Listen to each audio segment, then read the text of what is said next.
It's Saturday night, 1962. You're 17, walking up the red-carpeted steps of the Paramount Theater downtown, and the golden glow from the crystal chandelier overhead makes everything feel magical. You're wearing your best clothes. She's in a dress she bought specifically for tonight. You're in a pressed shirt and tie that your mother insisted upon. As you approach the ornate brass doors, a uniformed usher with white gloves and a small flashlight nods politely, tears your tickets in half with a crisp snap and hands you the stubs with a genuine smile. "Enjoy the show," he says, and you believe he means it. Inside, the lobby takes your breath away. Soaring ceilings with intricate plasterwork, marble floors that echo with the gentle murmur of conversation, and display cases featuring glossy publicity stills from coming attractions. The concession stand gleams with glass cases full of candy, the popcorn machine pops rhythmically, and everything costs exactly what you've budgeted from your allowance.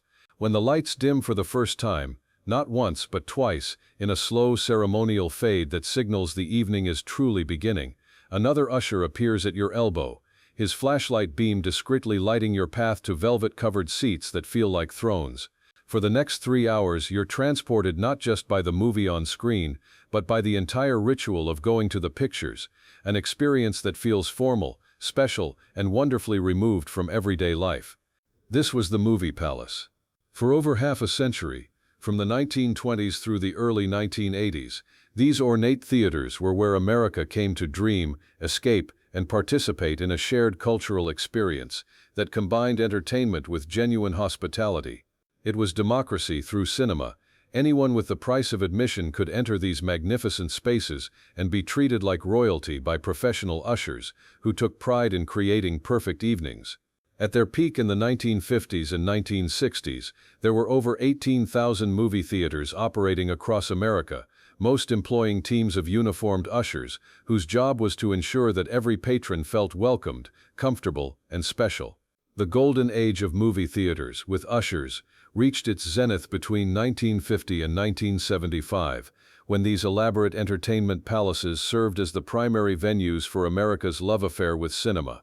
These weren't just places to watch movies, they were complete entertainment destinations that combined architectural grandeur, professional service, and carefully orchestrated experiences designed to make every visit feel like a special occasion. The movie palace tradition began in the 1920s during the silent film era, but reached its most refined form in the post-war boom years, when suburban prosperity met sophisticated urban entertainment culture. These theaters were consciously designed to recreate the elegance of European opera houses and legitimate theaters, bringing high-culture aesthetics to popular entertainment in ways that made working-class families feel like aristocracy for the price of a ticket. The architecture of movie palaces was deliberately spectacular, designed to transport patrons into fantasy environments that enhanced the magic of cinema. Elaborate facades featured marquees with thousands of light bulbs. Inside, soaring lobbies featured crystal chandeliers, marble columns, and grand staircases.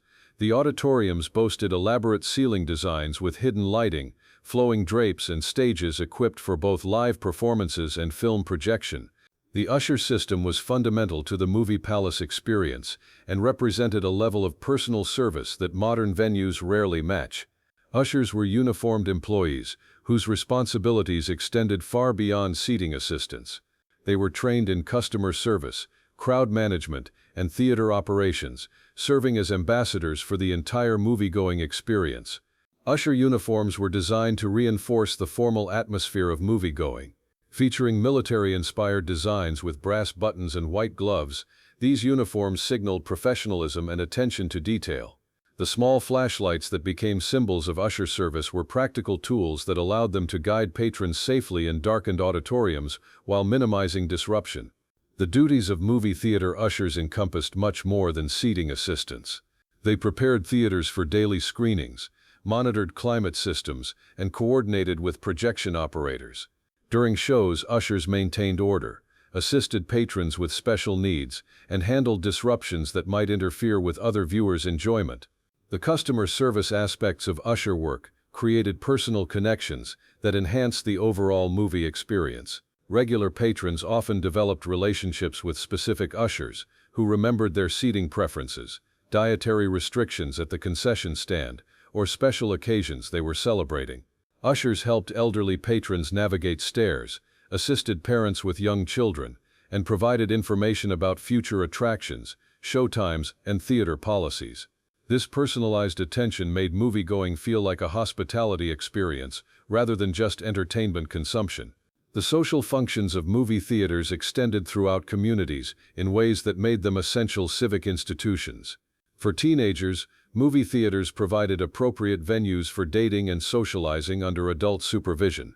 For families, they offered affordable entertainment options that could accommodate multiple generations with varying interests and attention spans. For adults, they served as regular social gathering places, where neighbors and friends could expect to encounter each other and share cultural experiences.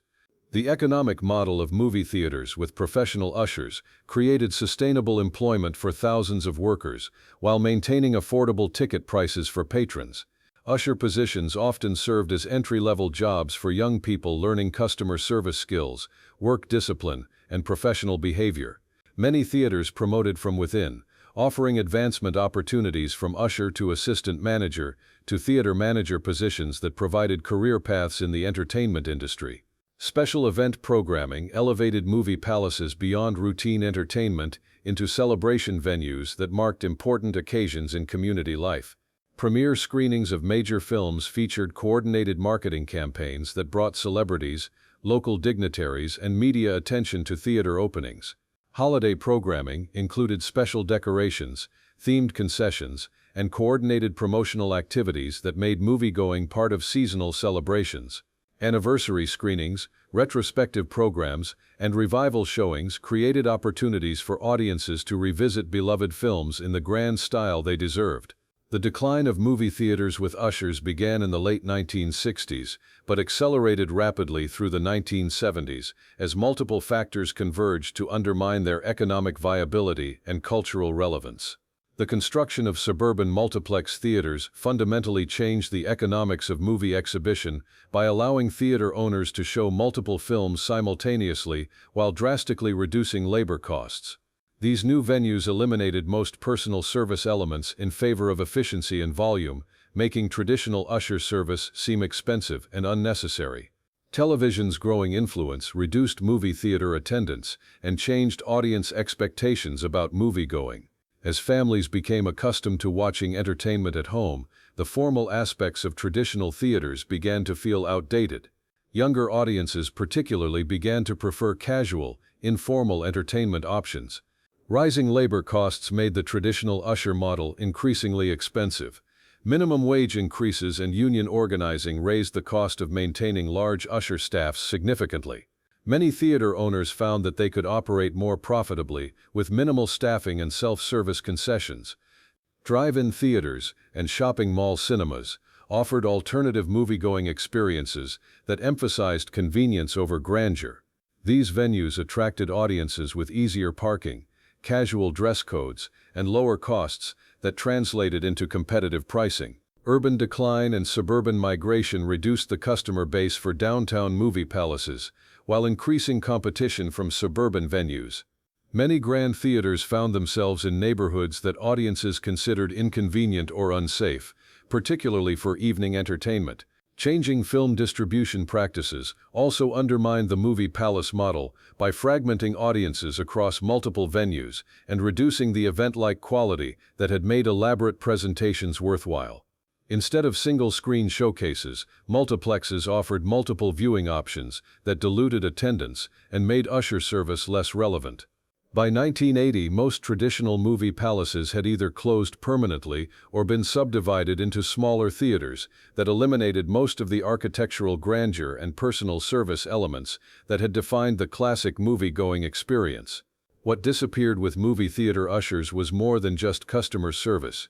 It was an entire approach to entertainment that valued ceremony, community, and shared cultural experience over efficiency and individual convenience. Movie palaces had created environments where the act of attending entertainment felt special, where audiences dressed up and participated in social rituals that enhanced the impact of the films themselves.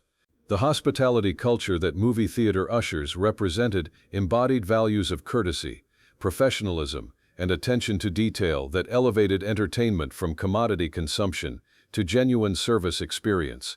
The personal relationships that regular patrons developed with theater staff created community connections that extended beyond entertainment into genuine social bonds that enriched neighborhood life. The architectural grandeur that movie palaces provided created shared spaces of beauty and elegance that enriched communities and provided access to sophisticated design and artistic environments for people who might not otherwise encounter such experiences. The democratic accessibility of these spaces, available to anyone with admission price, created opportunities for cultural experiences that transcended economic and social boundaries. Modern multiplex theaters, while offering greater variety and convenience, lack the community building and ceremonial aspects that made traditional movie-going memorable and meaningful. The efficiency-focused approach that characterizes contemporary cinema eliminates the leisurely, social dimensions that allowed movie-going to serve broader cultural and community functions.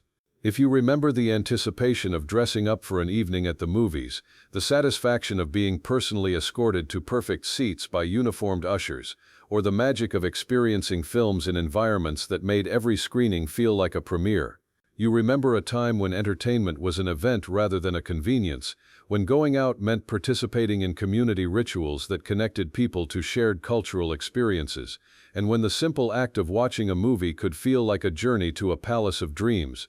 Where was your movie palace?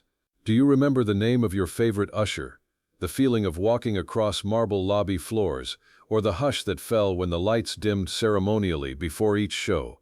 Those details matter because they represent a time when entertainment venues served communities rather than just customers, when service was a craft that enhanced rather than simply delivered entertainment, and when going to the movies meant participating in rituals that made ordinary evenings extraordinary.